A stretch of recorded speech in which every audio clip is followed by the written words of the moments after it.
Hello বন্ধুরা, দেখো আমরা জিরাটে এসেছি। অনেক দিন আগের এই ভিডিওটা ছাড়তে ভুলেই গেছিলাম, দেখছি অনেক দিন পর ভিডিওটা তো ছাড়াই হয়নি।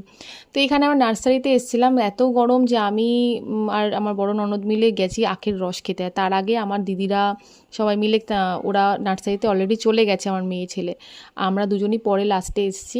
তো এখানে এসে সব গাছ দেখছিলাম নার্সারিতে। এরপর আমরা বললাম চলো, অনেক গরম লাগছে আর ভালো লাগছে না, বাড়িতে যাই। যাওয়ার পর বাড়িতে গেছি, আবার বিকেলবেলা আমরা ঘুরতেও একটু বেরিয়েছিলাম। তো এই নার্সারির গাছগুলো ভালো করে দেখছিলাম যে এই গাছটা আমাদের আছে। তো কী কী গাছ আমার দুই দিদি নিয়েছিল।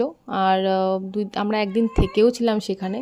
থাকার পরের দিনই আমরা আবার চলেও সেইখানে একটা ডুমুর পাড়তে বেরিয়েছিলাম বিকেলবেলা ঘুরতে বেরিয়ে। এত ডুমুর হয়েছে, বললাম চল তাড়াতাড়ি নিয়ে যাই, কারণ এত ডুমুর পাওয়া যায় না আমাদের এখানে।